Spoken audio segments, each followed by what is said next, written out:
Right option choose करने से लेके आपका हर ट्रेड प्रॉफिट में जाए एंड जो प्रॉफिट जनरेट हुआ है उसको फिर से रिवाइंड करके मैक्सिमम रिटर्न निकालने तक का प्रोसेस इस वीडियो में सीखेंगे। या आपके पास जो भी ब्रोकर है उसका ऑप्शन चेन ओपन करना है एंड याद रखना यहाँ पे सिंपल वाली ऑप्शन चेन ओपन करनी है, ना कि एडवांस वाली, क्योंकि इस पूरे प्रोसीजर में हमें सिर्फ एक चीज चाहिए जो कि सिंपल ऑप्शन चेन में दिखने वाली है।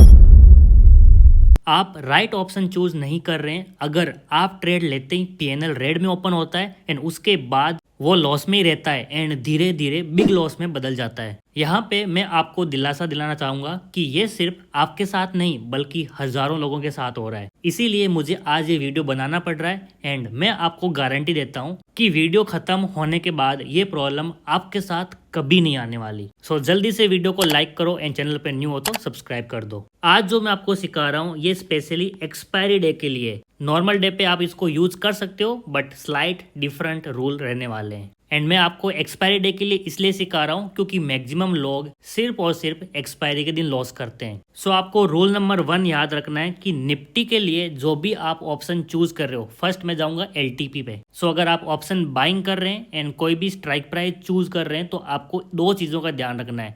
नंबर 1 वो है एलटीपी एंड नंबर 2 कि जो आपका ऑप्शन है वो एटीएम है या फिर आईटीएम है। इन 2 चीज़ों का ध्यान रखना है। अगर आपने दोनों को करेक्ट वे में चूज किया है तब फिर आपका लॉस कभी नहीं होने वाला अनलेस मार्केट आपके अगेंस्ट जाए, वो भी बड़े मोमेंटम के साथ। आज के कॉन्सेप्ट के पीछे का सीक्रेट है स्ट्रेडल प्राइस एंड एक बहुत बड़े ट्रेडर द्वारा दी गई एडवाइस जो मुझे 3 साल पहले मिली थी। इसके बारे में हम वीडियो में आगे बात करेंगे and I can guarantee you कि अगर मार्केट साइडवेज भी जा रहा है तब भी आपको बहुत ही मिनिमम लॉस होने वाला है। सो नंबर 1 चीज, अगर आप निफ्टी में ऑप्शन बाइंग कर रहे हैं तब आपका जो भी ऑप्शन है उसका LTP इक्वल टू और ग्रेटर देन 80 रुपीज़ होना चाहिए। एंड यस, मैं ये बात कर रहा हूँ एक्सपायरी डे की। अब आप बोलोगे सर OTM ऑप्शन तो बहुत ही कम होते हैं, 20 रुपीज़ और 30 रुपीज़ मिलेगा। एंड अगर हम ATM पे आ रहे हैं एग्जैक्टली ATM, तब हमें शायद 50 रुपया या फिर 60 रुपया मिल रहा होगा। तो यहाँ पे 80 कैसे करें? तो भाई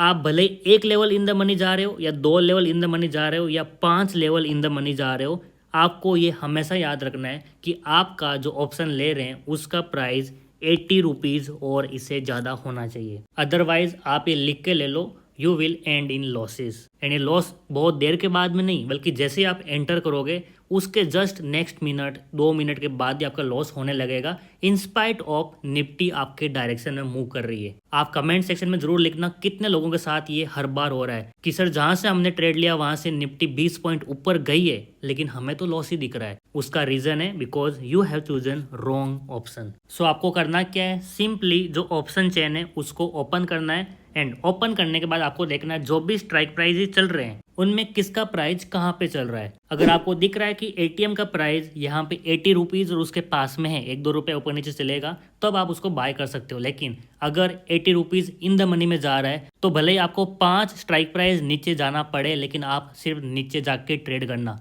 अगर एटीएम वाला 50 रुपीज़ मिल रहा है तो वो ट्रेड नहीं करना है। इसके पीछे बहुत बड़ा रीज़न है। अगर आप चाहो तो मैं आपको डेटा दिखा सकता हूँ कि कौन सा ऑप्शन का कितना प्राइस है एंड कितना उसका स्ट्रेडल चल के डिके होता है। अगर आपको इसको डिटेल में सीखना है तो एक बार स्ट्रेडल के बारे में जरूर सीखना, वहां से आपको पता चलेगा किस तरह से हम ऑप्शन के प्राइस फाइंड आउट करते हैं कि कौन सा बेस्ट परफॉर्म करता है। अब ये मैंने आपको ऐसा क्यों कहा कि सिर्फ एक्सपायरी डे के दिन यूज करना है, क्योंकि आप देखो नॉन एक्सपायरी डे जैसे कि अभी मैं ये वीडियो बना रहा हूँ तो यहाँ पे आपको एट द मनी वाला ऑप्शन 175 रुपीज़ में मिल रहा है एंड अगर आपको 80 रुपीज़ वाला ऑप्शन चाहिए तो यहाँ से लगभग 4 से 5 स्ट्राइक प्राइस ऊपर है, आउट ऑफ द मनी है। इसीलिए ये जो फंडा है यहाँ पे एप्लीकेबल नहीं होता है। नॉन एक्सपायरी डेज के लिए आपको हमेशा या तो एट द मनी या फिर इन द मनी ऑप्शन में जाके ट्रेड करना है, चाहे उसका कोई भी रेट चल रहा हो। बट एक्सपायरी डे के लिए आपको मिनिमम 80 रुपीज़ वाले ऑप्शन के लिए हंट करना है। अगर एट द मनी मिल रहा है तो सबसे बेस्ट है, लेकिन आपको इन द मनी जाना पड़ेगा in most of the cases. Unless VIX बहुत हाई है उस टाइम पे प्राइस ऑटोमेटिक हाई रहता है। ये जो चीज मैं आपको बता रहा हूँ बहुत ही छोटी चीज है, लेकिन इस चीज का इतना इम्पेक्ट पड़ने वाला है कि जो सेबी हमें डेटा दे रही है कि 90% ट्रेडर्स लॉस कर रहे हैं, वो शायद यहाँ पे रिड्यूस हो जाएगा। क्योंकि मुझे याद है आज से 2.5 या 3 साल पहले मैं एक ट्रेडर के साथ बात कर रहा था जो कि बहुत हाई लेवल पे ट्रेडिंग करता है। उस टाइम उसने मुझे बताया था कि भाई आज के बाद जब भी निफ्टी में ट्रेड करते हो